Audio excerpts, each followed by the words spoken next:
নমস্কার, master plus অ্যাপে আপনাদের সকলকে স্বাগত। বরাবরই লক্ষ্য করেছি বাঙালিদের একটা ইংরেজি ভীতি আছে। ভারতবর্ষের মধ্যে প্রথম ইংরেজি শিখেছি আমরা, অর্থাৎ বাঙালিরা। অথচ সেই আমাদের ইংরেজি বলতে গেলে জড়তা এসে জিহ্বার অগ্রভাগে অসাড় করে দেয়। খেয়াল করলে দেখা যাবে দৈনন্দিন কথাবার্তার মধ্যে অজস্র ইংরেজি বলতে গেলেই আমরা ঘাবড়ে যাই।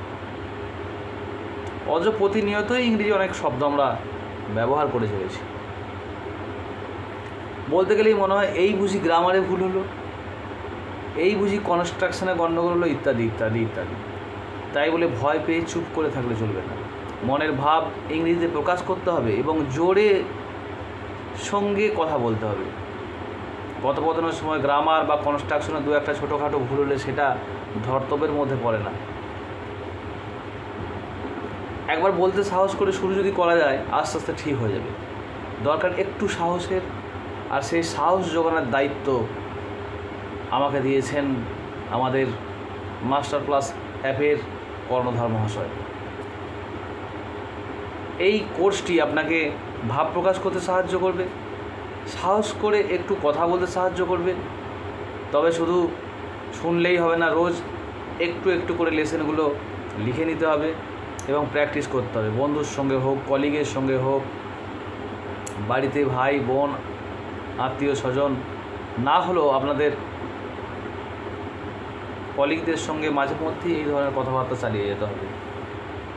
কিছু কিছু অল্প অল্প ওয়ার্ড আমরা দেব, সেগুলো আপনাদেরকে বিভিন্নভাবে মুখস্থ করে হোক, যেমন করে হোক নিজেদের মধ্যে আনতে হবে। যেমন সাধারণ কথাবার্তায় সম্ভাষণের বিভিন্ন রূপ আছে। ভোরবেলা থেকে দুপুর পর্যন্ত একরকম, বেলা 1টা থেকে 5টা পর্যন্ত একরকম, বিকাল 5টা থেকে রাত 11টা পর্যন্ত একরকম। চলুন শুরু করা যাক, লেটস গো। আমরা বাংলায় যেমন বলি সুপ্রভাত দাদামশাই, ইংরেজিতে বলা হয় গুড মর্নিং গ্র্যান্ডপা, দাদামশাই বা দাদু।